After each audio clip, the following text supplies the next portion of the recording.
దేహముండగానే ఇల్లు చక్క పెట్టుకో, దేహముండగానే దేవుని మనసు తెలుసుకో. ఇదే కదా అనుకూల సమయం సోదరా, మరో దినం నీకుందో లేదో ఎరుగరా. కాలము తిరిగి నిదుర మేలుకో, భారము కలిగి బ్రతుకు దిద్దుకో.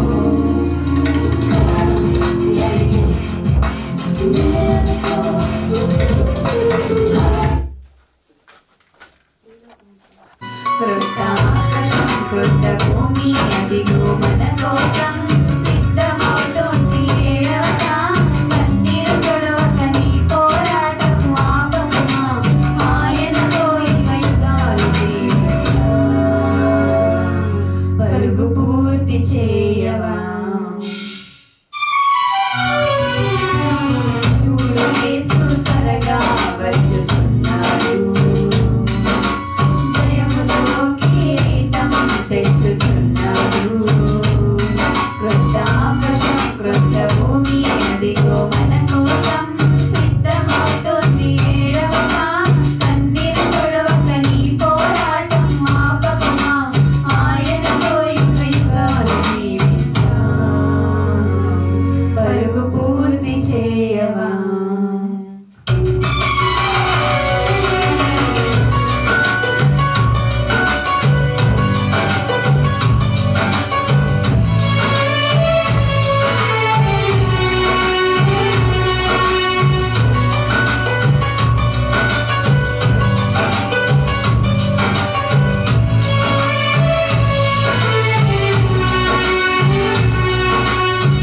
యోహాను చూసిన దర్శనమా, పరలోక రహస్యమా, ప్రభువు శక్తిని తెలిపే భవిష్యత్తు సత్యమా. శమల సంఖ్యలో వీడిపోను, సదా కోట కూలిపోను, యుగ యుగములు పరిపాలించు ప్రభువు సింహాసనంపై నుండు. ఆ నమ్మకముతో నేడు నీవు నిలబడవా. యోహాను చూసిన దర్శనమా, పరలోక రహస్యమా, ప్రభు శక్తిని తెలిపే భవిష్యత్తు సత్యమా. శమల సంఖ్యలో వీడిపోను, సదా కోట కూలిపోను, యుగ యుగములు పరిపాలించు ప్రభు సింహాసనంపై నుండు. ఆ నమ్మకముతో నేడు నీవు నిలబడవా.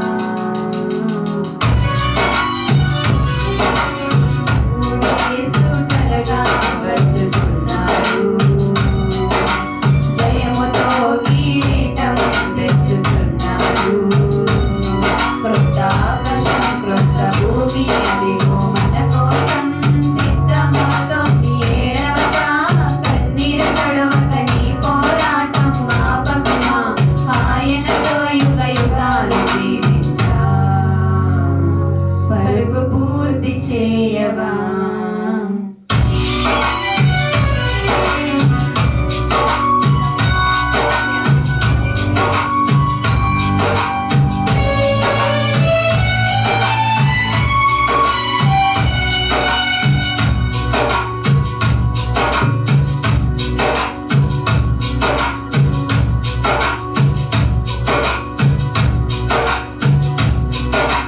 ఆత్మతో ఆయన్ని ఆరాధించి వెలుగుల నడవలిగా, లోక శోధన తెరిచేందుకు పరిశుద్ధత ధరించాలిగా.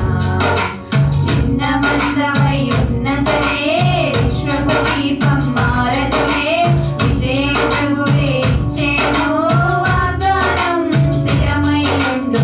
జయించిన వారికి దేవుడు వృక్షఫలమిచ్చును. ఆత్మతో ఆయన్ని ఆరాధించి వెలుగుల నడవలిగా, లోక శోధన తెరిచేందుకు పరిశుద్ధత ధరించాలిగా. చిన్న మందమై ఉన్న సరే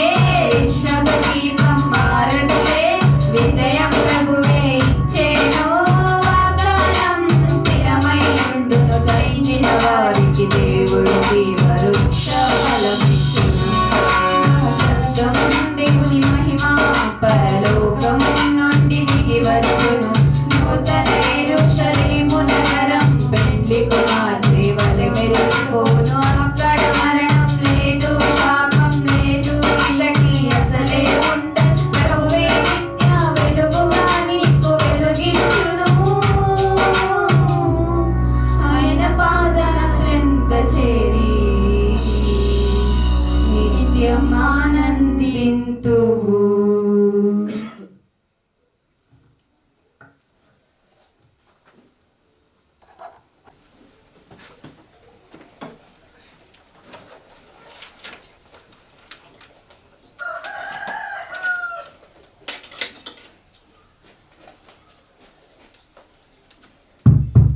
అందరూ ఒకసారి లేచి నిల్చున్నామండి, ప్రార్థించుకొని మనము తర్వాత వాక్య భాగంలోకి వెళ్ళిపోదాం. పరిశుద్ధుడు అయిన మా ప్రియ పరలోకపు తండ్రి, ప్రభువా, మరొక్కసారి తండ్రి, మరొక్క దినము మా తండ్రి మాకు నియమించినందుకు మీకు వేలాది స్తుతులు స్తోత్రంలో చెల్లిస్తాము తండ్రి. ప్రభువా, ఈరోజు తండ్రి మాకు ఇచ్చినటువంటి భాగ్యంలో ప్రభువా, మీ సన్నిధి కాంతుల తండ్రి ఈ యొక్క దినమును తండ్రి మేము గడుపుచున్నాము తండ్రి. గడిపిన ఈ కొన్ని గంటల్లో తండ్రి మేము నేర్చుకోవాల్సిన పాఠాలు ఎన్నో ఉన్నాయి కనుక ఆ పాఠంను తండ్రి మా జీవితంలో తండ్రి దాన్ని సరి చేసుకోవడానికి ఈ పాఠాలు మాకు ఎంత అవసరము కనుక తండ్రి మేము ఏది వింటున్నామో దాని ప్రకారంగా మా ప్రవర్తన ఉండునట్లుగా తండ్రి మీ ఇష్టానుసారంగా మేము నడుచుకొని మీ యొద్ద నుండి వచ్చే ప్రతిఫలాన్ని మేము పొందుకొని అర్హత కలిగిన బిడ్డలుగా ఉండుటకు మా అందరికీ సహాయం చేసి నడిపించమని ప్రార్థిస్తున్నాము తండ్రి. ప్రభువా, ఇగో తండ్రి మీ దీనదాసురాలు నిలువబడి మాట్లాడుచుండగా తండ్రి మీ ఆత్మ సహాయమును, జ్ఞానమును, వివేకమును మెండుగా అనుగ్రహించండి తండ్రి. ఎవరైతే వినడానికి సిద్ధంగా ఉన్నారో ప్రభువా ఆ మాటలు తండ్రి ప్రభు వారిని కూడా మీరు బలపరచండి, భద్రపరచండి తండ్రి. విన్న వాక్యమును తండ్రి వదిలేసే గుంపులో ఎవరు ఉండకుండా విన్న దాని ప్రకారంగా మా జీవితాలను సరిచేసుకొని మీ తండ్రి మీ యొక్క చిత్తాన్ని నెరవేర్చుకునే పిల్లలుగా మమ్మల్ని అందరినీ తీర్చిదిద్దామని ప్రార్థిస్తూ యేసుక్రీస్తు నామములో ప్రార్థన మనం సమర్పించుకుంటున్నాం మా కన్న తండ్రి, ఆమేన్. మరొకసారి అందరికీ నా హృదయపూర్వకమైన వందనాలు చెల్లిస్తున్నానండి. ఈరోజు కూడా కొన్ని విలువైన మాటలు మనం మాట్లాడుకుందాము. పోయిన వారం మనం నేర్చుకున్న పాఠం ఒకసారి చెప్తే మనం ముందుకు వెళ్ళిపోదామండి. ఏం గుర్తుందండి? ఏ పాఠం గురించి మనం నేర్చుకున్నాం? విశ్వాసాన్ని గురించి నేర్చుకున్నాం. విశ్వాసం ఎంత బలంగా ఉంటే మన స్థాయి, మన యొక్క జీవితము అంత గొప్ప బలంగా ఉంటుంది. కాబట్టి విశ్వాసం గురించి మనం నేర్చుకున్నాము. విశ్వాసం మనము విశ్వసిస్తూ ఉంటే మనకి ఏం వస్తుంది అని క్రైస్తవుల నమ్మకం అండి. దేని గురించి విశ్వసిస్తారు క్రైస్తవులందరూ? దేని గురించి అండి? ఒక్కటే ఉంటుంది మనకి, అదొక్కటే మనకు ఆధారం. దాని వల్లనే మాత్రమే మనం క్రీస్తునందు విశ్వసిస్తున్నాం. ఏంటది? పరలోకం అండి. ఇది ఉండాలి మనకి. ఫస్ట్ ఆఫ్ ఆల్ మనం దేని గురించి నా విశ్వాసం ఎందుకు అంటే, నేను చనిపోయిన తర్వాత కూడా నా దేవుడు నాకు ఒక జీవితాన్ని ఇస్తాడు, నాకు నిత్య జీవితం ఇస్తాడు, నేను చనిపోయిన తర్వాత మరలా లేస్తానంట, బ్రతుకుతానంటే ఇది దేవుడికి చేసిన వాగ్దానం. ఈ నిత్య జీవం నాకు ఇస్తాడు కాబట్టి ఆయన ఏదో నేను విశ్వసిస్తున్నాను. ఈ లోకంలో మృత్యుంజయుడై ఈ లోకంలో ఏ చరిత్ర పటంలో కూడా చనిపోయి మరలా బ్రతికినటువంటి చరిత్ర ఎవరికి లేదు, కానీ క్రీస్తు వారికి తప్ప. అలాంటి క్రీస్తుని నమ్ముకున్నాము, ఆయన ఎందుకు విశ్వసిస్తున్నాము, ఆ విశ్వాసము నిత్య జీవితము, మనము కూడా మృత్యుంజయులు అవుతాము, ఆయనతో పాలివారం అవుతాము అనే మన ఒక విశ్వాసం. ఈ విశ్వాసంలో నిత్య జీవం మనకు ఉంది, నిత్య జీవం ఖచ్చితంగా మనకు వస్తుంది అని మనం నమ్ముతున్నాము. మరి నిత్య జీవానికి మనం వెళ్ళాలి అంటే ఎలా వెళ్తాం, ఏం జరిగితే వెళ్తాం, ఎప్పుడు వెళ్తాం? ఇది మీకు క్వశ్చన్. చెప్పగలుగుతారు ఎవరైనా? ఏం జరిగితే వెళ్తాం మనము, ఎలా వస్తుంది మనకు నిత్య జీవితము? ఆ వచ్చే ముందు ఒకటి జరగాలి భూమి మీద. ఏంటది? రాకడ. కరెక్ట్. ఆయన రాకడ రావాలి. ఈరోజు అదే పాఠం మనకు.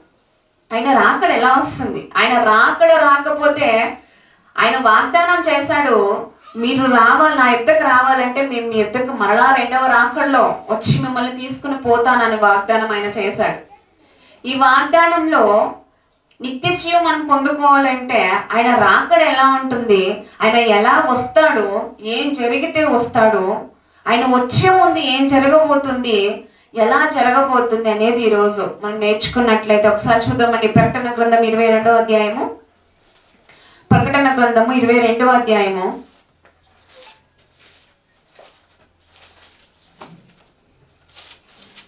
ప్రకటన గ్రంథము 22వ అధ్యాయము 20వ వచనం. 20వ వచనం అండి. ఈ సంగతులను గూర్చి సాక్ష్యం ఇచ్చువాడు అవును త్వరగా వచ్చుచున్నానని చెప్పుచున్నాడు. ఆమేన్. ప్రభు అయిన యేసు రమ్ము అని చెప్తున్నాడు ఇక్కడ. దీని భావం ఏంటంటే ఈ సంగతుల గురించి సాక్ష్యం ఇచ్చేవాడు అవును త్వరగా వచ్చుచున్నానని చెప్పుచున్నాడు. ఈ మాట చెప్పి కొన్ని 2000 సంవత్సరాలు పైగా అయిపోతుంది కదండి. ఆయన వచ్చాడు. ఫస్ట్ వచ్చింది దేనికోసం వచ్చాడండి? ఆయన ఎందుకు పుట్టాడు ఈ లోకంలో? ప్రతి ఒక్కరు కూడా మారు మనసు పొంది వారి పాప క్షమాపణ కొరకు, వారి పాపాలని తెలుసుకొని మారు మనసు పొంది దేవునికి దగ్గర కావాలని ఆయన లోకంలోనికి వచ్చాడు. మరలా ఎందుకు రాబోతున్నాడంటే ఆల్రెడీ సువార్తను ఆయన ప్రకటించాడు. సువార్త అంటే ఏంటి అనేది ఆయన చూపించాడు. ఎలా ఉండాలి, పరిశుద్ధులు ఎలా పరిశుద్ధంగా మారాలి, దేవుని దగ్గరకు రావాలంటే నేనే మార్గమై ఉన్నాను ఆయన చెప్పాడు. మరి ఆయన రాకడలో ఆయన చెప్తున్నాడు, ప్రభు అయిన యేసు ఈ సంగతుల గురించి సాక్ష్యం ఇచ్చేవాడు అవును త్వరగా వచ్చుచున్నానని చెప్పుచున్నాడు. చాలా మంది అపోహ ఏంటి అంటే చాలా మంది సందేహిస్తున్నారంట. ఏంటంటే ఆయన వస్తానని చెప్తున్నాడు కదా. చాలా మంది క్రైస్తవ్యానికి వ్యతిరేకులు కూడా అంటూ ఉంటారు, వస్తానని చెప్తున్నాడు, ఇన్ని వేల సంవత్సరాలు అయిపోయింది కదా, అవన్నీ కేవలం ఒట్టిదే, అది కేవలం ఒక స్టోరీ అంతే, వస్తానని చెప్తున్నాడు కానీ రావట్లేదు కదా, సో అది కేవలం ఒక స్టోరీ అంతే అని తీసి పడేస్తున్నారంట కొంతమంది. క్రైస్తవుల్లో కూడా అలా చెప్పగానే అవును కదా చెప్పేశాడు, నేను వస్తాను, ఇదిగో త్వరగా వచ్చుచున్నాను అని వాగ్దానం ఎప్పుడో చేశాడు కానీ అది నెరవేరట్లేదు కదా, రావట్లేదు కదా, సో కాబట్టి ఇది కేవలం స్టోరీ మాత్రమే అనే సందేహాలు చాలా మందిలో ఉన్నాయంట. బయట వాళ్ళకు ఉంటే సరే, మరి క్రైస్తవులకు కూడా ఉంటే కాబట్టి మనం తెలుసుకోవాలి ఆయన రాకడ ఆయన నిజంగా వస్తుందా, నిజంగా ఆయన చెప్పింది జరుగుతుందా అని ఆయన మాటల్లోనే సందేహించే వారుగా ఏ ఒక్కరు ఉండకూడదు. ఇదే విశ్వాసం అంటే. ఈ విశ్వాసం మనలో ఉండినట్లయితే సందేహం అనేది మనకు కొంత కూడా రాదండి దేవుని గ్రంథంలో నుండి. కాబట్టి మనం గమనించుకోవాలి, ఆయన మాటల్లోనే మనం విందాం. ఒకసారి చదువుదామండి. మత్తయి సువార్త 24వ అధ్యాయము.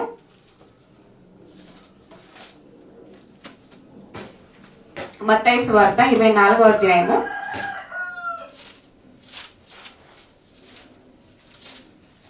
మత్తయి సువార్త 24వ అధ్యాయము 3వ వచనం.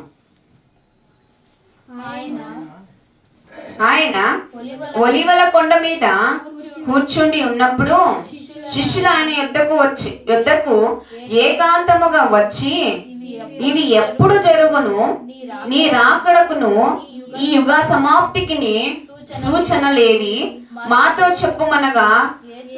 ఇక్కడ శిష్యులకి డౌట్ వచ్చింది, ఎలా ఉంటుంది అసలు రాకడంటే ఏంటి, అది వచ్చినప్పుడు ఎలా ఉంటుంది, సూచనలు ఏంటి అని అడుగుతున్నాడంట. క్రైస్తవులుగా మనం ఉండినట్లయితే ప్రతి డౌట్లు మనకు రావాలండి. దాని గురించి మనం ఆలోచించాలి.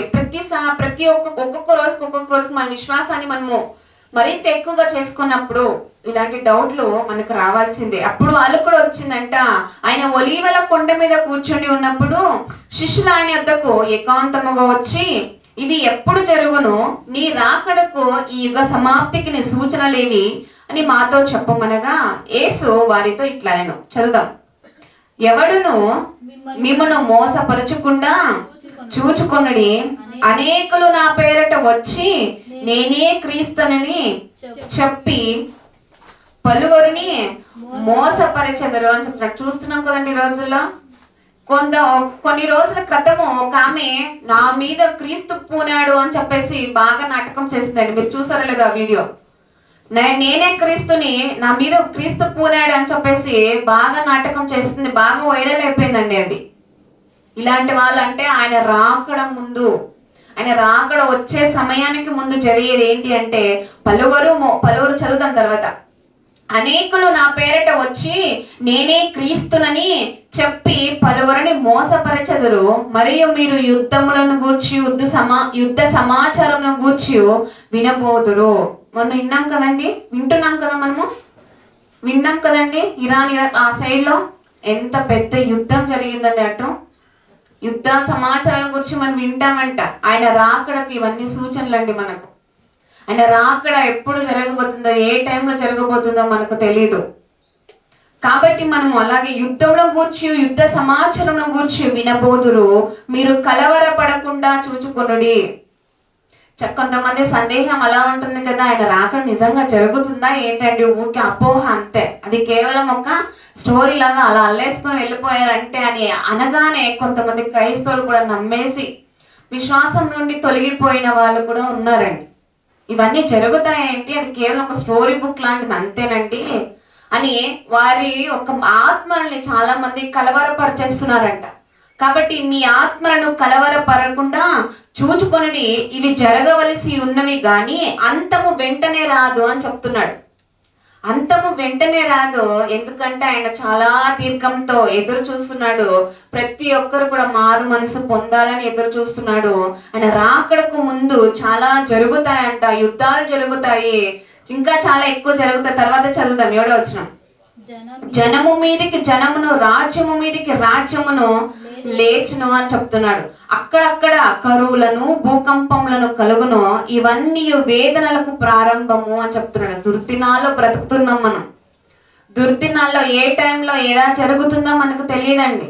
కాబట్టి మన ఆత్మల్ని కలవరపరచకుండా చూసుకోవాలి, అది చూసుకోవాల్సిన బాధ్యత మందే.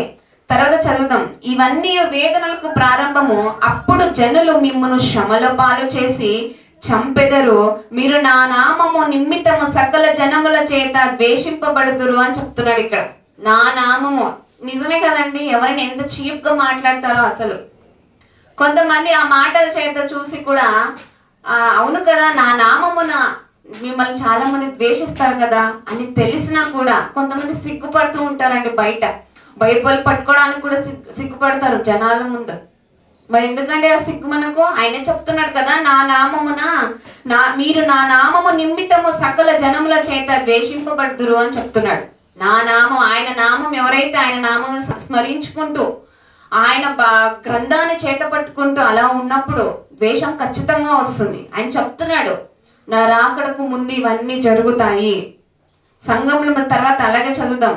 మీరు నా నామము నిమిత్తము సకల జనముల చేత ద్వేషింపబడుదురు, అనేకులు అభ్యంతరపడి ఒకరినొకడు అప్పగించి ఒకరినొకడు ద్వేషింతురు. ఎంత ద్వేషం బయలుదేరుతుందో ఈ మధ్య.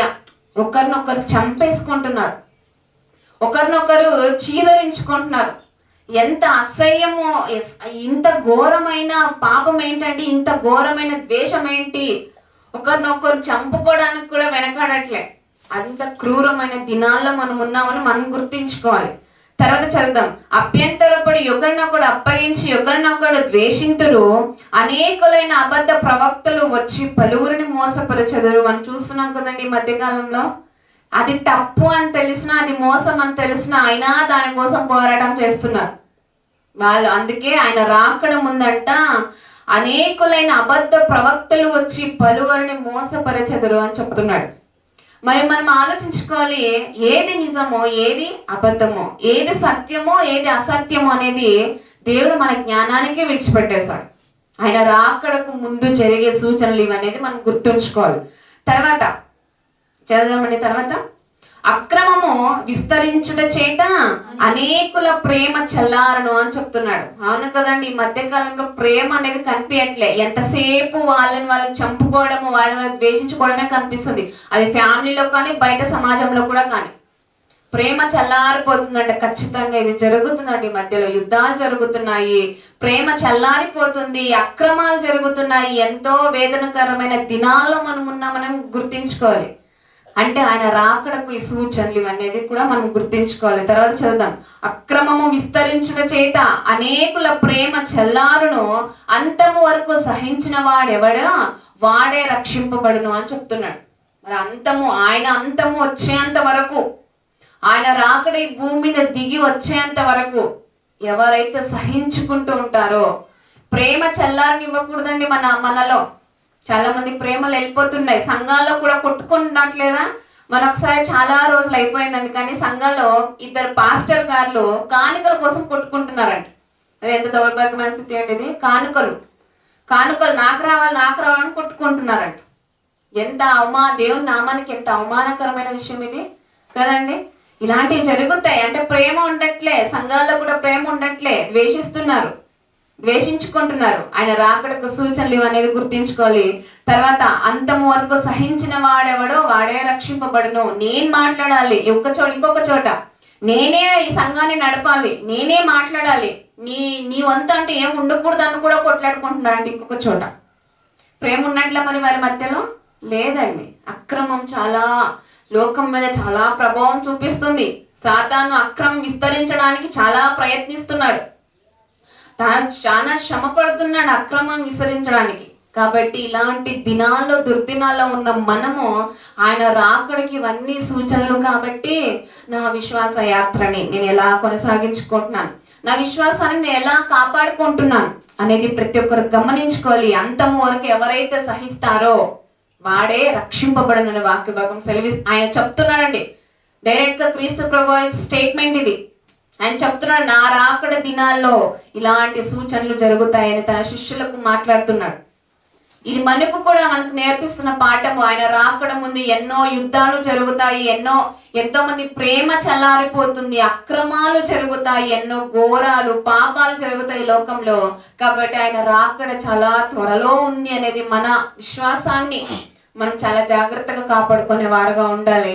మరో మాట మనం చూద్దామండి. యోహాను సువార్త 14వ అధ్యాయము. యోహాను సువార్త 14వ అధ్యాయము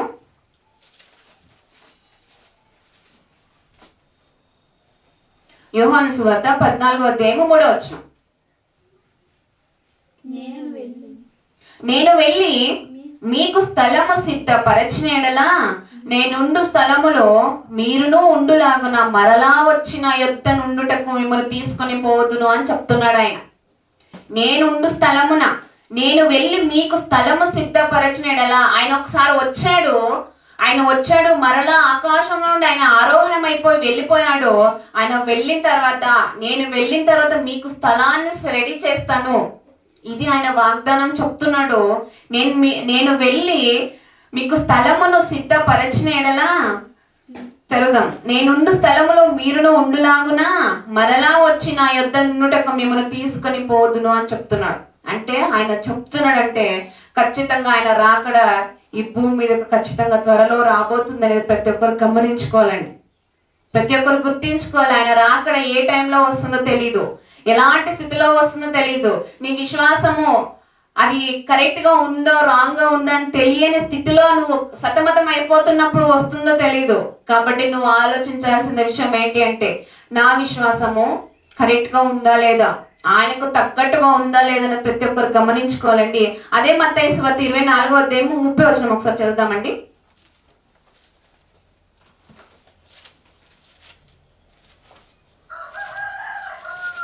24వ అధ్యాయం 30వ వచనం.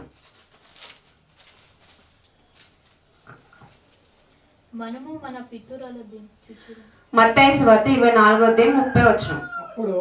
అప్పుడు మనుష్య కుమారుని సూచన ఆకాశమందు కనబడును. అప్పుడు మనుష్య కుమారుడు ప్రభావముతోను మహామహిమతోను ఆకాశ మేఘరుడై వచ్చుట చూచి భూమి మీదనున్న సకల గోత్రములు వారు రొమ్ము కొట్టుకుందరు అని చెప్తున్నాడండి. చాలా మంది సందేహిస్తారు కదా, ఏం జరుగుతుందో లేండి, అసలు నిత్య జీవం ఉందో లేదో మాకు తెలియదు, ఆయన రాకడ వస్తుంది అని చెప్తుంది కానీ మాకు అర్థమైతలేదండి, అది మాకు సందేహంగా ఉంది అని చెప్పేసి విశ్వాసంలో నుండి పోయి తొలగిపోతున్న వాళ్ళు, వెళ్ళిపోతున్న వాళ్ళు ఆలోచించుకోవాల్సిన విషయం ఏంటి అంటే, అప్పుడు మనుష్య కుమారుని సూచన ఆకాశమందు కనబడుతుంది ఖచ్చితంగా.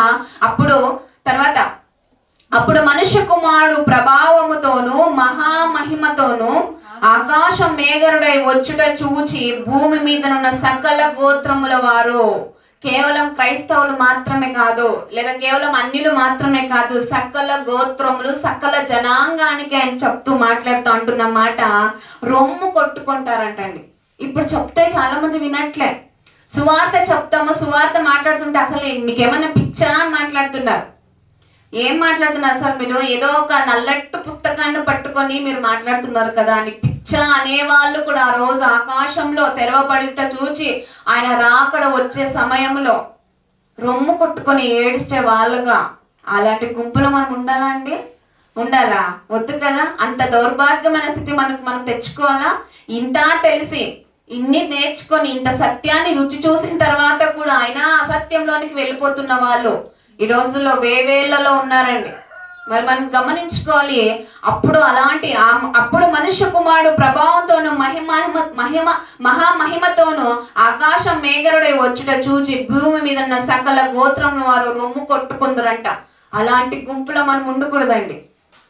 ఎంతో వేదనతో, అయ్యో ఆ రోజున సువార్త నా యొద్దకు వచ్చిందే, ఒక పాస్టర్ గారి కానీ లేక ఒక పాస్టర్ అమ్మ గారి కానీ వచ్చి నా దగ్గర సువార్త చెప్పారే, అయ్యో నేనే వినలేదే అని అప్పుడు ఆలోచిస్తారంట. ఆయన రాకడ వచ్చినప్పుడు అప్పుడు నోహ దినాల్లో ఎలా జరిగిందో మనుష్య కుమారుని దినాల్లో కూడా అలాగే జరగబోతుందని ఖచ్చితంగా బైబిల్ గ్రంథం మనకు సెలవిస్తుందండి. నోహ కాల దినంలో కూడా అంతే. చాలా మంది తినడానికి, త్రాగడానికి, పెండ్లి చేసుకోవడానికి చాలా అక్రమంతో కూడినటువంటి పనులు చాలా చేశారంట ఆ రోజుల్లో. అప్పుడు జల ప్రవాహం రాగానే చాలా మంది రొమ్ము కొట్టుకున్నారు, లోపు వెళ్ళడానికి ప్రయత్నించారు, కానీ ఓడలోనికి ఏ ఒక్కరికి సాధ్యం కాలేదు. ఉన్నప్పుడు చాలా నెగ్లెక్ట్, ఉన్నప్పుడు చాలా నిర్లక్ష్యపరిచారు దేవుణ్ణి. తర్వాత మహా ఒక జల ప్రవాహం వచ్చినప్పుడు చాలా మంది మునిగి చనిపోయారు. ఆయన యొక్క ప్రేమకు పాత్రలు కాలేకపోయారు. ఈ రోజుల్లో కూడా సువార్త మన ఎత్తుకు వచ్చింది, సువార్త మనల్ని వెతుక్కుంటూ వచ్చింది. సత్యవాక్యాన్ని మనం విన్న మనం ఏం చేస్తున్నాం? నీ విశ్వాసం ఆయన రాకడలోగా సిద్ధపడిన కన్యకల వల్ల మనం ఉండాలండి. మన విశ్వాసం ఇంకా సిద్ధపాటులోనే ఉంటే ఇంకా నేను సర్దుకొని ఇంకా నేను తిద్దుకోవాలి అనుకునే స్థాయిలోనే ఉంటే మనం ఇంకా సిద్ధపడేది ఎప్పుడండి? కదండి, మనం గమనించుకోవాలి కదా. నేను ఇంకా ఆ తప్పు ఉందండి నాలో, ఇంకా ఈ లోపం ఉంది, అలా ఉంది, నేను రెడీ చేసుకోవాలి, దాన్ని సిద్ధపరచుకోవాలి అనుకుంటారు, దాన్ని తిద్దుకోవాలని అనుకుంటారు. మరి నువ్వు సిద్ధపడి ఎప్పుడైతావు?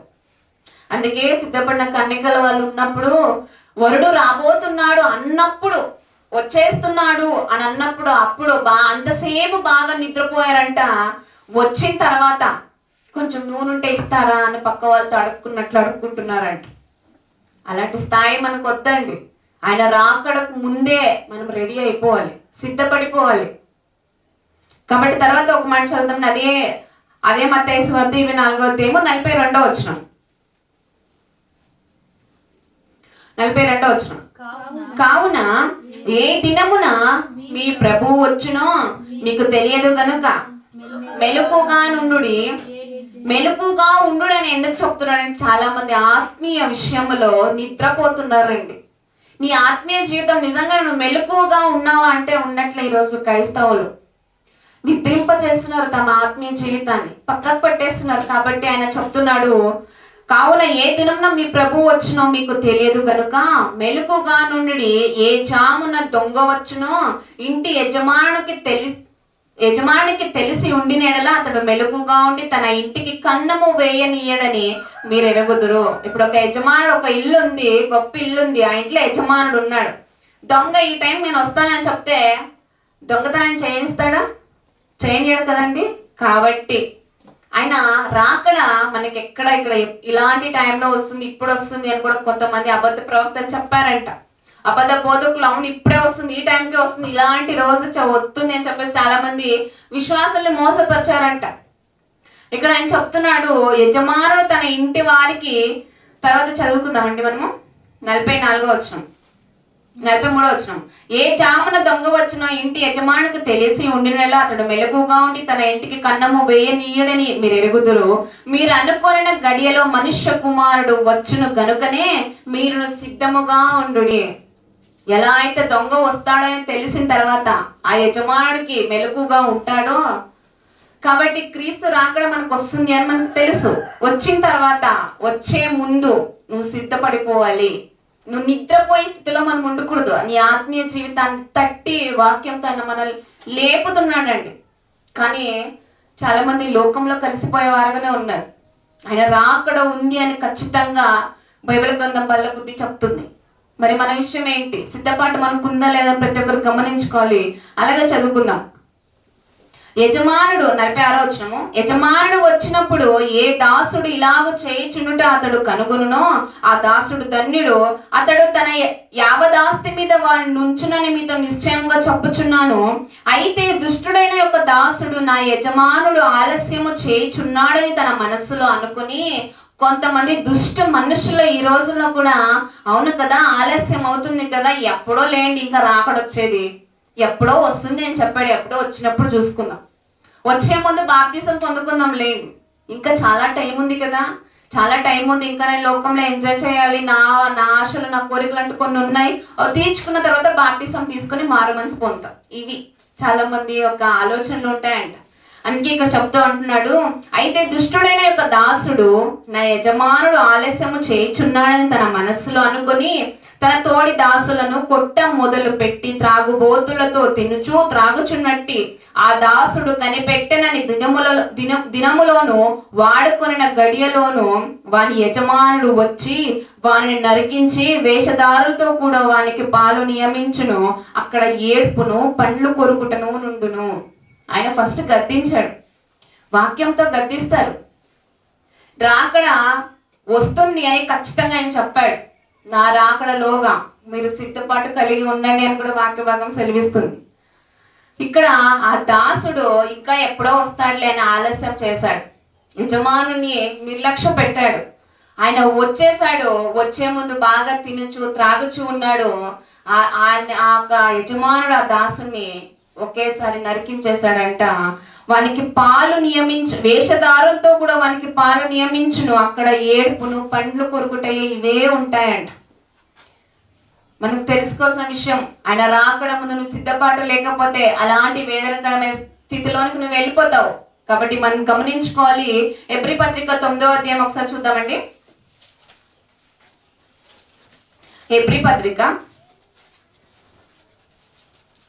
హెబ్రీ రాసిన పత్రిక 9వ అధ్యాయం 27వ వచనం. హెబ్రీ పత్రిక 9వ అధ్యాయం 27వ వచనం.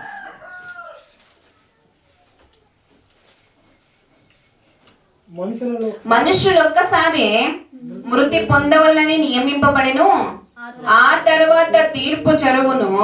అలాగునని క్రీస్తు కూడా అనేకుల పాపములను భరించుటకు ఒక్కసారి అర్పింపబడి తన కొరకు కనిపెట్టుకొని ఉండువారి రక్షణ నిమిత్తము పాపము లేకుండా రెండవసారి ప్రత్యక్షమగును అని చెప్తున్నాడు. ఆయన అంటూ మనుషులు ఒక్కసారి మృతి పొందుతారంట, నియమింపబడిన ఆ తర్వాత తీర్పు ఖచ్చితంగా జరుగుతుంది. తీర్పు జరిగిన తర్వాత అలాగుననే క్రీస్తు కూడా అనేకుల పాపములను భరించుటకు ఒక్కసారి అర్పింపబడి తన కొరకు కనిపెట్టుకొని, కనిపెడతారండి, ఏం కనిపెడతారు చెప్పండి?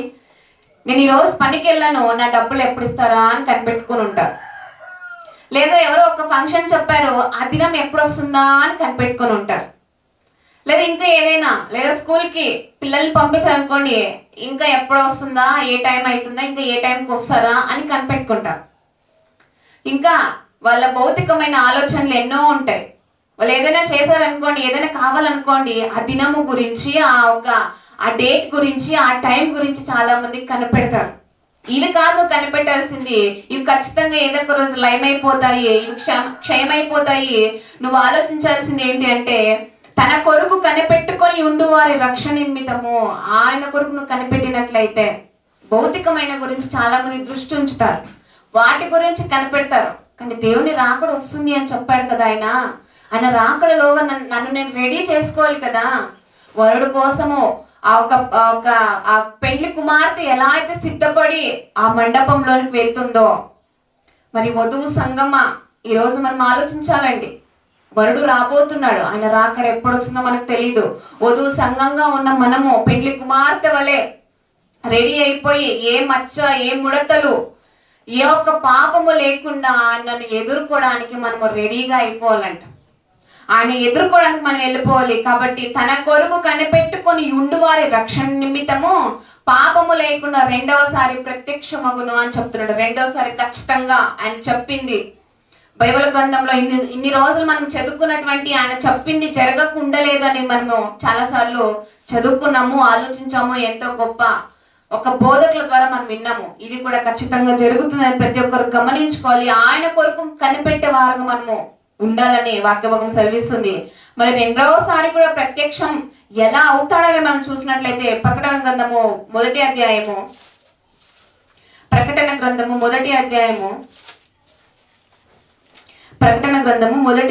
7వ వచనం. ఇదిగో ఆయన మేఘారుడై వచ్చుచున్నాడు, ప్రతి నేత్రము ఆయనను చూచును, ఆయనను పొడిచిన వారును కూడా చూచెదరు అని చెప్తున్నాడండి. దేంతో పొడుచుంటారండి ఆయన్ని? దేంతో పొడుచుంటారండి? ఆ రోజు బలతో పొడిచారా? ఈ రోజుల్లో దేంతో పొడుస్తున్నారు ఆయన్ని? నువ్వు చేసే అక్రమాల ద్వారా, నువ్వు చేసే పాపముల ద్వారా ఆయన పదే పదే పొడిచే వాళ్ళు లేరు ఈ రోజుల్లో. అలాంటి వారి నేత్రాలు కూడా ఖచ్చితంగా ఏదో ఒక రోజు ఆయనను చూస్తారంట. ఇదిగో ఆయన మేఘారుడై వచ్చుచున్నాడు, ప్రతి నేత్రము ఆయనను చూచును, ఆయనను పొడిచిన వారును చూచెదరు, భూజనులందరూ ఆయన చూచి రొమ్ము కొట్టుకొందరు అని చెప్తున్నాడండి. ఈరోజు నువ్వు ఎంత పొడుస్తావో ఇప్పుడు ఆయన అలా ఓచుకుని ఉన్నాడు. నువ్వు ఎన్నిసార్లు నేను గద్దించినా కూడా, ఎన్నిసార్లు నీకు బుద్ధి చెప్పినా కూడా ఆయన అలా పొడిచే విధంగానే ఉన్నావే. కానీ నువ్వు మార్చుకొని నిన్ను సరి చేసుకొని ఆయన ఇచ్చు ప్రతిఫలాన్ని నువ్వు పొందుకునే అర్హత నువ్వు కోల్పోయి, ఆయన ఎంతో దీర్ఘశాంతంతో అలా చూస్తున్నప్పుడు ఆయన చాలా మంది క్రైస్తవులు కానీ బయట ప్రపంచాల్లో కానీ ఆయనను పొడిచేవారుగానే ఉన్నారంట. ఇక్కడ పొడిచిన వారును కూడా చూచెదరంట, భూజనులందరూ ఆయన చూచి రొమ్ము కొట్టుకుందరు. రొమ్ము కొట్టుకునే స్థితిలోకి నువ్వు విన్నా కూడా వెళ్ళిపోయావంటే ఈ లోకంలో నీ అంత దరిద్రుడు, నీ అంత దౌర్భాగ్యమైన మనంత స్థితి ఇంకెవరికి రాదని చెప్తున్నాడండి. కాబట్టి మనం గమనించుకోవాలి, ఆయన నువ్వు చేసే ప్రతి పాపముతో ఖచ్చితంగా అప్పటికప్పుడు పొడుస్తున్నావేమో, మరి నాలో ఉన్నటువంటి ఆ లోపాలు ఏంటి, ఆయన రాకడకు నేను సిద్ధపడినటువంటి ఆ లోపాలు నాలో ఇంకా ఏమున్నాయని ప్రతి ఒక్కరు గమనించుకోవాలని నేను ఇక్కడ చెప్తున్నానండి. మరో మాట మనం చూద్దామండి. 1 తెస్సలోనికీయులకు రాసిన పత్రిక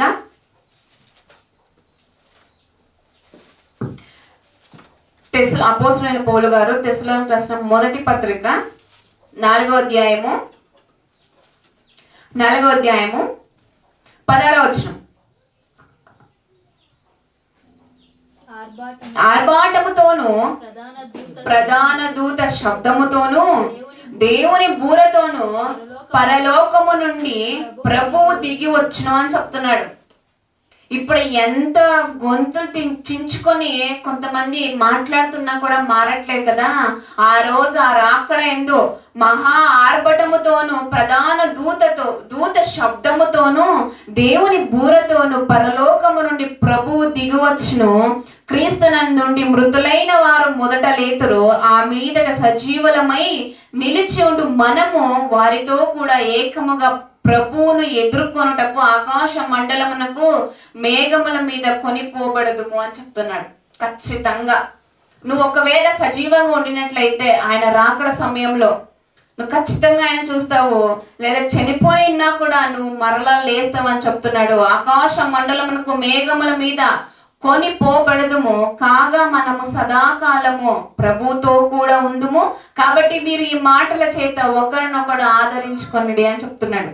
ఒకరినొకరు చెప్తున్నప్పుడు జరుగుతుందా ఏంటి, నువ్వు చెప్తావు ఓకే అని మాట్లాడి ఎవరైతే నిర్లక్ష్య పెడతారో అలాంటి వాళ్ళకి ఖచ్చితంగా జరుగుతుంది. తర్వాత అదే 5వ అధ్యాయం చదువుదామండి ముందుకు. సహోదరులారా, ఆ కాలంను గూర్చి ఆ సమలమును గూర్చి మీకు వ్రాయనక్కర్లేదు. రాత్రి వేళ దొంగ ఎలాగూ వచ్చునో అలాగే ప్రభువు దినము వచ్చునని మీకు బాగుగా తెలిసింది. మనం ఎన్నో సార్లు విన్నాము, మనం బాగా తెలుసుకున్న తర్వాత కూడా లోకులు నెమ్మదిగా ఉన్నది, భయమేమీ లేదని చెప్పుకొంచుండగా గర్భిణీ స్త్రీకి ప్రసవ వేదన వచ్చినట్లు వారికి ఆకస్మికముగా నాశనము తటస్థించును గనుక వారెంత మాత్రము తప్పించుకొనలేరు. మీకున్న అనుభవాల్లో లేదా ఇతరులకు జరిగినటువంటి అనుభవాల్లో మనం ఆలోచించాల్సింది ఏంటంటే, ఒక గర్భిణీ స్త్రీకి ప్రసవ వేదన ఎప్పుడు వస్తుందో కూడా డాక్టర్లు కూడా చెప్పలేరంట. నొప్పులు ఎప్పుడు ప్రారంభమవుతాయో పలానా డేట్ అని చెప్పంటారు, కానీ అదే డేట్కి రాదండి, ఎవరికి తెలీదు. ఒక గర్భిణీ స్త్రీకి ఆ నొప్పులు, ఆ పురిటి నొప్పులు ఎప్పుడు వస్తాయో తెలీదు. కాబట్టి క్రీస్తు రాకడ కూడా ఎప్పుడు వస్తుందో మనకు తెలీదు. అందుకే లోకులంట చాలా నెమ్మదిగా ఉన్నారంట. ఇంకా ఉందిలే, చదువుతాం తర్వాత. లోకులు నెమ్మదిగా ఉన్నది, భయం ఏమి లేదని చెప్పుకుంటున్నారంట. ఇంకా ఎప్పుడో అంట కదండి, ఇంకా చాలా ఇగో వచ్చుచున్నాను చెప్తున్నాడు, కానీ ఇంకా రావట్లే కదా. సో చాలా ఆలస్యం అవుతుందేమో. కాబట్టి అంతలోగా నాకున్నటువంటి ప్రతిదీ తీర్చుకుందాం. ఆ గర్భిణీ స్త్రీకి ఎప్పుడు నొప్పులు స్టార్ట్ అవుతాయో ఎవరు చెప్పలేరు. అలాగే క్రీస్తు రాకడ కూడా ఈ భూమి మీదకి ఎప్పుడు వస్తుందో కూడా ఎవరు చెప్పలేరండి. కాబట్టి ఏ టైంలో వస్తుందో, మనం పడుకున్నప్పుడే వస్తుందో, మనం మేలుకున్నప్పుడే వస్తుందో, సంఘంలో వాక్యం వింటున్నప్పుడే వస్తుందో మనకు తెలియదు.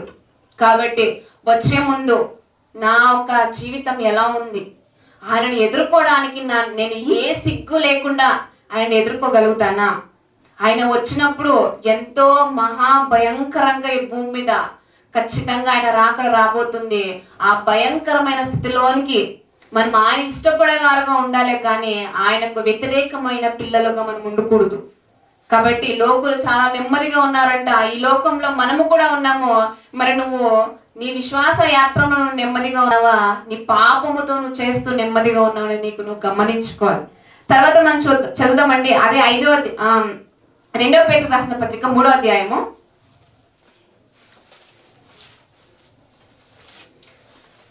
పేతురు రాసిన 2వ పత్రిక 3వ అధ్యాయము 9వ వచనం. 9వ వచనం చదువుదామండి. కొందరు ఆలస్యమని ఎంచుకున్నట్లు ప్రభు తన వాగ్దానంను గూర్చి ఆలస్యము చేయువాడు కాడుగానే, చదువుదాం, ఎవడును నశింపవడని ఇచ్చయింపక అందరూ మారు మనసు పొందవలని కోరుచు మీ ఎడల దీర్ఘశాంతము గలవాడే ఉన్నాడు. నువ్వు ఎన్ని వెకిలి చేష్టలు చేసినా, ఎన్ని నువ్వు తప్పుల మీద తప్పులు చేస్తున్నా కూడా, ఎన్నోసార్లు నువ్వు తప్పిపోయినా కూడా ఆయన రాకడ ఎందుకు ఇంకా రప్పియట్లేదు అంటే, నీ వెడల ఆయన చాలా దీర్ఘశాంతంతో ఉన్నాడు. ఆయన చాలా ఎదురు చూస్తున్నాడు. ఆయన నీ కోసం, నీలో ఇంకా ఏదో మారాలని చూస్తున్నాడు కాబట్టి ఇంకా రాకడ రావట్లే. నువ్వు ఇంకా లోపల సరి చేసుకోవాలని చూస్తున్నాడు కాబట్టి ఇంకా రాకడ రావట్లేదు భూమి మీదకి. కాబట్టి నువ్వు గమనించుకోవాలి. కొందరు ఆలస్యం ఎంచుకున్నట్లు ప్రభు తన వాగ్దానం గురించి ఆలస్యం చేయవాడు కాడు, కానీ ఎవడు నశింపవాళ్ళని ఇచ్చయింపగా అందరూ మారు మనసు పొందవాళ్ళని అందరూ చాలా మంది బయట జనాంగం అంటూ ఉంటారు, క్రైస్తవులు మాత్రమే ఆయన ప్రేమిస్తూ ఉంటాడండి, బయట వాళ్ళని ఏం ప్రేమించట్లే అని అనుకుంటూ ఉంటారు. అది తప్పు. ఏ భేదము కూడా ఆయనకు లేదు. ఖచ్చితంగా ఆయన అందరినీ ప్రేమిస్తున్నాడు. అందరి పట్ల ఆయన దీర్ఘశాంతం వహిస్తున్నాడు. మరి నా పట్ల ఆయన ఇంకా ఎక్కువగా ఉంటుంది. మరి మనం గమనించుకోవాలి. ఆ దీర్ఘశాంతాన్ని చాలా మంది నెగ్లెక్ట్ చేస్తూ ఆలస్యమని ఎంచుకొని చాలా మంది వారి కోరికల వెంట పరుగులు తీస్తూ ఉన్నారు. కాబట్టి మనం గమనించుకోవాలి. తర్వాత చదువుదాం. మీ ఎడల దీర్ఘశాంతము గలవాడే ఉన్నాడు. అయితే ప్రభు దినము దొంగ వచ్చినట్లు వచ్చును, ఆ దినమును ఆకాశములు మహాధ్వనితో గతించిపోవును అని చెప్తున్నాడు. ఈ రోజు మనం చూస్తున్నటువంటి ఈ ఆకాశము ఎప్పుడు పగిలిపోతుందో, ఎప్పుడు వెళ్ళిపోతుందో తెలియదండి. మహాధ్వనితో చదువుదాం. ఆ దినమున ఆకాశములు మహాధ్వనితో గతించిపోవును, పంచభూతములు మహావేంద్రముతో కరిగిపోనట్టు దేవుని దినపు రాకడ కొరకు కనిపెట్టుచు మనం ఆలోచించాలండి. ఈరోజు శాంతముగా, చాలా దీర్ఘశాంతముగా ఈ భూమి ఆకాశాన్ని మనం చూస్తున్నాం. చాలా దీర్ఘశాంతంగా అవి కూడా ఉన్నాయి. మరి ఆ రోజంట చదువుదాం. అయితే ప్రభు దినము దొంగ వచ్చినట్లు వచ్చిన ఆ దినమున ఆకాశములు మహాధ్వనితో గతించిపోతాయంట. మరి అలాంటి మహాధ్వని మనము దాన్ని జీర్ణించుకోవాలి అంటే నువ్వు చేయాల్సింది నీ పాపాన్ని విడిచిపెట్టాలి. ఈరోజు మనం చూస్తూ ఉంటాం కదండి, డీజే ఆ సౌండ్ ఎంతలా ఉంటుందండి, ఎంతలా ఉంటుంది కదా, ఎంతో అనుకుంటాం. దానికంటే ఎక్కువైంది మహాధ్వని. ఇక్కడ చదువుతాం, పంచభూతములు ఆకాశములు మహాధ్వనితో గతించిపోను, ప్రధాన దూత అటువంటి కడుబూర ఆ బూరతో చాలా శబ్దముతో దాన్ని నువ్వు ఎదుర్కోవాలి అంటే, దాన్ని నువ్వు తట్టుకోవాలి అంటే దేవునికి ఇష్టలుగా నువ్వు ఉండాలి. ఈ లోకంలో సౌండ్ ఎంత మాత్రం అండి చాలా తక్కువ అది, కానీ ఆయన శబ్దము చాలా మహావేంద్రంతో ఉంటుందంట. ఆకాశంలో మహాధ్వనితో గతించిపోవును, పంచభూతములు మిక్కటమైన వేంద్రముతో లయమైపోతాయంట. పంచభూతాలు ఈరోజు ప్రశాంతంగా మనకు కనిపిస్తున్నాయి. ఆయన రాకడ దినమున ఎలా లయమైపోతాయంటే మనం ఆ రోజు ఖచ్చితంగా మనం చూస్తాము. తర్వాత చదువుదాము. భూమి భూమియు దాని మీదనున్న కృత్యములను కాలిపోవును, ఇవన్నీ ఇట్లు లయమైపోవునవి కనుక ఆకాశములు రవులుకొని లయమైపోవునట్టు పంచభూతముల మహావేంద్రముతో కరిగిపోనట్టు దేవుని దినపు రాకడ కొరకు కనిపెట్టుచు దాని ఆశతో అపేక్షించుచు మీరు పరిశుద్ధమైన ప్రవర్తనతోను భక్తితోను ఎంతో జాగ్రత్త గలవారై ఉండవలెను అని మనకు ఈరోజు ఒక గద్దింపు బయలుదేరింది. అలాంటి రోజు ఖచ్చితంగా ఏదో ఒక రోజు రాబోతుంది. ఆ రోజు నువ్వు చూడడానికి తట్టుకోలేవు. నువ్వు తట్టుకోవాలంటే ఆయనకి ఇష్టలుగానే ఉండాలి. మహా గొప్ప జాగ్రత్త నువ్వు వహించాలంట.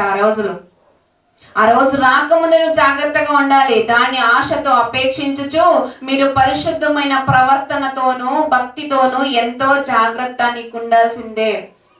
ఆయన చెప్పినటువంటి వాగ్దానాలు నెరవేరలేదు అనే మాట అసలే లేదు. ఈ మాట కూడా ఖచ్చితంగా ఇదొక్క రోజు రాబోతుంది. నువ్వు దాన్ని తట్టుకొని నిలబడాలి. నువ్వు నిలబడాలంటే భక్తి, ఆ భక్తి నువ్వు చాలా జాగ్రత్తగా కాపాడుకోవాలంట. కాబట్టి మన జాగ్రత్త ఎలా ఉంది, నా విశ్వాసం పట్ల నా జాగ్రత్త ఏ స్థాయిలో ఉందని ప్రతి ఒక్కరు గమనించుకోవాలి. మనము యాకోబు పత్రిక ఒకసారి చూద్దామండి.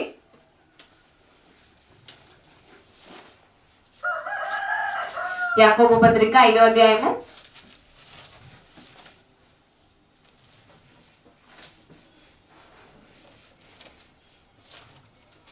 యాకోబు పత్రిక 5వ అధ్యాయము 8వ వచనం. ప్రభువు రాక సమీపిస్తుంది.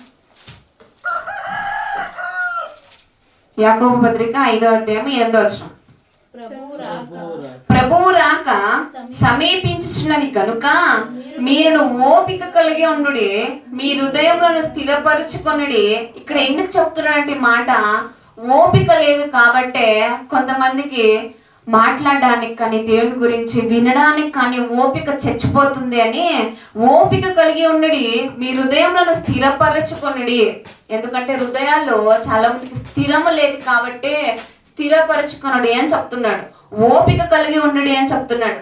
కొంతసేపు దేవుని పట్ల స్థిరంగా ఉంటే మనసు, ఇంకొంతసేపు సాతాను ఆలోచనల పట్ల స్థిరంగా ఉంటుంది. కాబట్టి మీరు స్థిరంగా ఉండుడి. తర్వాత చదువుదాం. సహోదరులారా, మీరు తీర్పు పొందకుండు నిమిత్తము ఒకరి మీదనొకడు సనగుకుడి. ఇదిగో న్యాయాధిపతి వాకిట నిలిచి ఉన్నాడు. న్యాయాధిపతి ఎక్కడున్నాడంటండి? వాకిట ఎదురు చూస్తున్నాడంట. ఆయన అలా చూస్తున్నాడు. నువ్వు చేసే ప్రతి ఆలోచనలు, నువ్వు చేసే ప్రతి క్రియలు ఆయన నేను గమనిస్తూనే ఉన్నాడు. నీకు దేవుని పట్ల ఓపిక ఉందో లేదో, నీ జీవితం పట్ల నీకు ఓపిక ఉందో లేదో నువ్వు గమనించుకోవాలి. నేను నా ఒక హృదయాన్ని క్రీస్తునందు స్థిరపరచుకున్నానో లేదో ప్రతి ఒక్కరు గమనించుకోవాలండి. కాబట్టి ఈ రోజుల్లో చాలా మందికి ఓపిక చచ్చిపోతుంది. కాబట్టి దేవుని పట్ల విశ్వాసం నుండి వెళ్ళిపోతున్నారు, సంఘాన్ని విడిచిపెట్టి వెళ్ళిపోతున్నారు, దేవుని మాటలను విడిచిపెట్టి వెళ్ళిపోతున్నారు. ఎంతో వేదనకరమైన స్థలము ఖచ్చితంగా రాబోతుంది ఉంది అని తెలిసినా కూడా దేవుని విడిచిపెట్టి వెళ్ళిపోయిన వారు చాలా మంది ఉన్నారు. కాబట్టి ఓపిక ఎంత మాత్రం నశించిపోయే వారికి మనకు ఉండకూడదండి. తర్వాత చదువుదాం. ఇదిగో న్యాయాధిపతి వాకిట నిలిచి ఉన్నాడు. నా సహోదరులారా, ప్రభువు నామమును బోధించిన ప్రవక్తలను కూడా క్షమానుభవమునకును ఓపికకును మాదిరిగా పెట్టుకొనడి. ఎంతో మంది భక్తులు ఈరోజు మీ ముందు నేను ఉంచాను. వాళ్ళు ఎంతో శ్రమను ఓర్చుకున్నారు, ఎంతో భక్తి చేశారు, ఎన్నో ఎన్నో ఎన్నో కష్టాల్లో నుండి, కన్నీళ్ళలో నుండి అయినా కూడా నా ప్రభువే నాకు కావాలి అని చెప్పేసి తల వంచారు, దేవుని దగ్గర మోకాళ్ళు వంచారు. కాబట్టి వాళ్ళు ఎంతో గొప్ప స్థాయిలోనికి దేవుని దగ్గరకు వాళ్ళు వెళ్ళిపోయారు. కాబట్టి మనం గమనించుకోవాలి. అలాగే క్షమానుభవమునకు ఓపికను మాదిరిగా పెట్టుకొనుడి. సహించిన వారిని ధన్యులు అనుకొంచున్నాము కదా. మీరు యోబు యొక్క సహనమును గూర్చి వింటిరి. ఆయన ఎంతో జాలియు కనికరమును గలవాడని మీరు తెలుసుకొని ఉన్నారు. ఆయన కష్టాల ముందు, ఆయన బాధల ముందు, ఆయన ఇబ్బంది ముందు, మన ఇబ్బంది ఎంత మాత్రం అండి, మన కష్టం ఎంత మాత్రం చాలా చిన్నది. ఎంతో పోగొట్టుకున్నాడు, తన కుటుంబాన్ని పోగొట్టుకున్నాడు, తన సర్వ సంపదను పోగొట్టుకున్నాడు. అయినా సరే యెహోవా ఇచ్చను, యెహోవాయే తీసుకొనను. ఇంత గొప్ప ప్రేమ, ఇంత గొప్ప సహనము దేవుని పట్ల ఎంత గొప్పగా వహించాడు. నా తండ్రి ఇచ్చాడు, నా తండ్రి తీసుకున్నాడు. మనం అనగలుగుతామా? మాట అనగలుగుతామా? అసలు అనరండి. ఈ మధ్య అనరు. ఇచ్చినట్టే ఇచ్చాడండి, మళ్ళీ తీసేసుకున్నాడు అని దూషించేవారుగా, దైవ దూషణ చేసేవారుగా ఉంటున్నారే. కానీ యోబు గారి సంగతి మనం ఆలోచించినట్లయితే యెహోవా ఇచ్చెను, యెహోవాయే తీసుకున్నాడు, కేవలము ఆశీర్వాదానికి మాత్రమే అర్హులమా, కీడుకు అర్హులం కాదా అని చెప్పేసి తన భార్యను గద్దించాడు. యెహోవా ఎడల ఆయన వహించినటువంటి ఓర్పు, ఆయన నా తండ్రి ఇచ్చాడు, నా తండ్రి తీసుకున్నటువంటి గొప్ప మాట పలికాడు. ఈరోజు మనకి ఎంత గొప్ప మాదిరి అయిన భక్తుడిగా మనకు నిలిచాడు. కాబట్టి మనం గమనించుకోవాలి. మరో మాట మనం చూద్దామండి. యోహాను రాసిన మొదటి పత్రిక 2వ అధ్యాయము, యోహాను రాసిన మొదటి పత్రిక 2వ అధ్యాయము 28వ వచనం. 28వ వచనం. కాబట్టి చిన్న పిల్లలారా, ఆయన ప్రత్యక్షమగునప్పుడు ఆయన రాకడ యందు మనము ఆయన ఎదుట సిగ్గు పడక ధైర్యము కలిగి ఉండినట్లు మీరు ఆయన యందు నిలిచి ఉండి. ఏదో చిన్నపిల్లలు అనగానే చిన్నపిల్లలకే కదా అని ఎవరు తీసుకోదండి. దేవుని పట్ల ఆయన ప్రతి ఒక్క భూమి మీద ఉన్నటువంటి మనుష్యుని ఆయన చిన్న పిల్లల్లాగానే చూస్తున్నాడు. కాబట్టి నీ తప్పుల్ని ఇంకా క్షమించుకుంటూ వెళ్ళిపోతున్నాడు.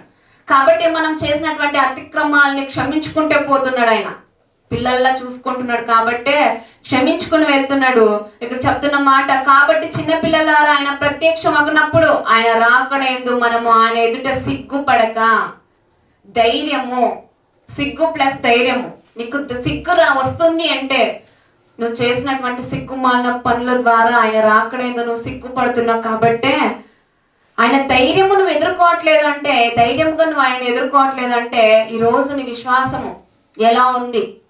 చాలా మంది సిగ్గుమాలిన పనులు చేస్తూ ఉంటారు కాబట్టి సిగ్గుపడతారంట రాకడ యందు.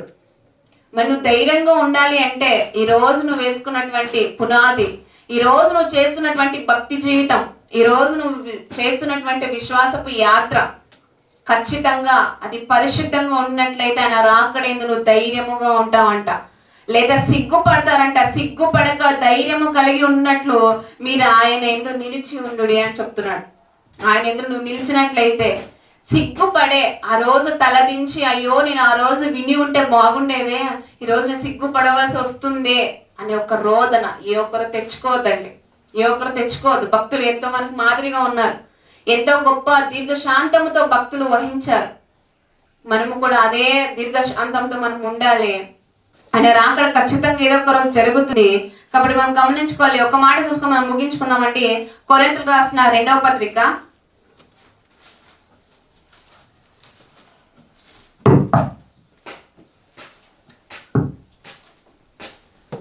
కొరింథీయులకు రాసిన 2వ పత్రిక 5వ అధ్యాయము, 2వ పత్రిక 5వ అధ్యాయము 10వ వచనం. తాను జరిగించిన క్రియల చొప్పున అవి మంచివైనను సరే చెడ్డవైనను సరే దేహముతో జరిగించిన వాటి ఫలమును ప్రతి వాడు పొందునట్లు మనమందరమును క్రీస్తు న్యాయ పీఠము ఎదుట ప్రత్యక్షము కావలేను అని చెప్తున్నాడు ఇక్కడ. ఎవరైనా సరే తాను ఎందుకనగా తాను జరిగించిన క్రియల చొప్పున అవి మంచివైనా సరే చెడ్డవైనా సరే, నువ్వు ఏ విత్తనాలు విత్తినా సరే, నువ్వు మంచిగా విత్తావా మంచిగా కోసుకుంటావు, చెడ్డగా విత్తావా అంటే చెడ్డవే కోసుకుంటావు. అందుకే ఇక్కడ చెప్తూ మాట్లాడుతూ అంటున్నాడు, తాను జరిగించిన క్రియల చొప్పున అవి మంచివైనను సరే చెడ్డవైనను సరే దేహముతో జరిగించిన వాటి ఫలమును ప్రతి వాడును పొందునట్లు మనమందరమును క్రీస్తు న్యాయ పీఠం ఎదుట ప్రత్యక్షము ఖచ్చితంగా ఏదో ఒక రోజు కావాల్సి ఉంది. కాబట్టి నువ్వు గమనించుకోవాలి. నీ గమనములోనికి నువ్వు తెచ్చుకోవాల్సింది ఏంటంటే, నా దేహముతో నేను చేస్తున్నటువంటి మంచిగా ఉన్నాయా చెడుగా ఉన్నాయనేది మీకు మీరు ఆలోచించుకోవాలి. ఆయనకంటూ ఒక స్కేల్ ఉంటుంది. ఆ స్కేల్తో నిన్ను నన్ను ఈ భూమి మీద ఉన్న ప్రతి జనాంగాన్ని ఆయన కొలుస్తున్నప్పుడు ఆ స్కేల్తో నువ్వు సరిపడగా నువ్వు ఉండాలి. ఆయనకంటే ఒకటి ఉంటుంది. ఇప్పుడు మనము తూకం వేసే తక్కళ్ళు ఉంటాయి కదండి, స్కేల్స్ ఉంటాయి కదా, వాటిలో సరి సమానంగా ఉంటే మాత్రమే దాన్ని ఒప్పుకుంటాం.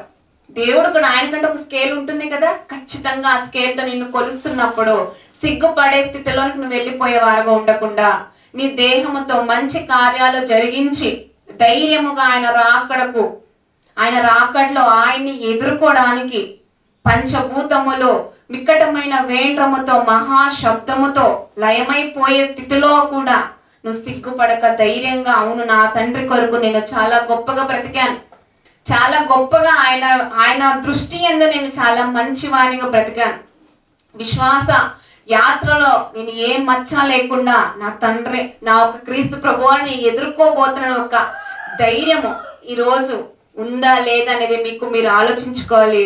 ఆయన స్కేల్తో కొలుస్తున్నప్పుడు ఆయన పరిశుద్ధత నాలో కోరుకున్నటువంటి ఆ విధానము, నాలో పరిశుద్ధత ఉందో లేదో ప్రతి ఒక్కరు గమనించుకోవాలి. మరి ఆయనకు సరిపడా పరిశుద్ధత నాలో ఉందో లేదో, నేను తప్పులు చేస్తున్నా కూడా ఆయన నన్ను క్షమించుకుంటూ వచ్చాడు, దీర్ఘశాంతంతో ఎదురు చూశాడు, నా అతిక్రమములన్నీ ఆయన పరిశుద్ధమైన రక్తంతో తొలగించాడు. అయినా సరే చాలా మంది తప్పులు చేసి వెళ్ళిపోతున్నారు. మరి దాన్ని సరి చేసుకొని ఆయన రాకడ యందు ధైర్యముగా, ఆయన కుమార్తెగా కుమారునిగా ధైర్యంగా ఎదుర్కోగలుగుతానని ఒక నిర్ణయం మీకు ఉందో లేదని గమనించుకోవాలి. కాబట్టి ప్రతి ఒక్కరు ఈ మాటల్ని చాలా జాగ్రత్తగా తీసుకోవాలని కానీ నేను కోరుకుంటానండి. కాబట్టి ఈ మాటలు ముగిస్తున్నాను. కళ్ళు మూసుకోండి, ప్రార్థించుకుందాం. పరిశుద్ధమైన మా ప్రియ పరలోకపు తండ్రి, ప్రభువా ఇంతవరకు తండ్రి ఎన్నో విలువైన మాటలు మాకు నేర్పించారు తండ్రి. అవును ప్రభువా, మీరు అక్కడ సమయము తండ్రి ఎప్పుడు ఏ టైంలో ఎలాంటి రోజు మాకు జరగబోతుందో తెలియదు గనుక తండ్రి, మీరు అక్కడ సమయంలో తండ్రి మీ ఎదుట ప్రభువా సిగ్గుపడేవారుగా ఏ ఒక్కరు ఉండకుండా మిమ్మల్ని ఎదుర్కోవడానికి మాకు కావలసినటువంటి ధైర్యాన్ని తండ్రి మాకు నింపమని ప్రార్థిస్తున్నాము తండ్రి. పరిశుద్ధము తండ్రి మాలో ఉండినట్లయితే ఖచ్చితముగా తండ్రి ధైర్యముగా మిమ్మల్ని ఎదుర్కోగలుగుతాము. కాబట్టి తండ్రి మేము నేర్చుకుంటున్న పాఠము తండ్రి మా హృదయాల్లో తండ్రి జాగ్రత్తగా కాపాడుకొనుటకు సహాయము చేయమని ప్రార్థిస్తున్నాము తండ్రి. ఎంతో మంది భక్తులు ప్రభా ఈ రోజులో మాకు మాదిరిగా తండ్రి ప్రభా ఉన్నారు. కాబట్టి ఆ భక్తులు తండ్రి, ఆ భక్తి జీవితాన్ని తండ్రి మా జీవితంలో ఉందో లేదనేది తండ్రి గుర్తించుకోవడానికి మా అందరికీ సహాయం చేయమని ప్రార్థిస్తున్నాము తండ్రి. ఈ రోజు విన్నటువంటి మీ పిల్లలు ఈ మాటలు ప్రభా ఈ రోజు నుండి తండ్రి ఏదైనా లోపాలు తండ్రి పాపములు తండ్రి ఇంకా అలాగే నిలిచి ఉండినట్లయితే తండ్రి ఈ రోజు నిర్ణయం తీసుకొని మీరు అక్కడ కొరకు తండ్రి ఎదురు చూసుకునే వారుగా కనిపెట్టే వారుగా ఉండుటకు తండ్రి సిద్ధపడిన కన్నికల వల్ల తండ్రి మమ్మల్ని అందరినీ తీర్చిదిద్దమని ప్రార్థిస్తూ తండ్రి అలాంటి రోజు తండ్రి ప్రభు ఆనాడు తండ్రి మేము పరిశుద్ధంగా లేకపోతే రొమ్ము కొట్టుకొని ఏడ్చేవారు ఉండకుండా తండ్రి ఎంతో మంది తండ్రి అలాంటి స్థితిలోనికి వెళ్ళిపోతారేమో, వారిని కూడా మీరు క్షమించి తండ్రి మీ వాక్యముతో ప్రతి ఒక్కరిని తండ్రి మాట్లాడమని ప్రార్థిస్తున్నాము తండ్రి. వింటున్న మేము ప్రభువా ఈ మాటల ప్రకారంగా మా జీవితాన్ని తండ్రి మేము సరి చేసుకొని సిద్ధపాటు కలిగి ఉండుటకు, కనిపెట్టుకొని ఉండుటకు, ధైర్యముగా ఉండుటకు మమ్మల్ని అందరినీ తీర్చిదిద్దమని ప్రార్థిస్తూ యేసుక్రీస్తు నామములో ప్రార్థన మనం సమర్పించుకుంటున్నాం మా కన్న తండ్రి. ఆమేన్ ఆమేన్. థ్యాంక్ యూ అండి. God bless you all.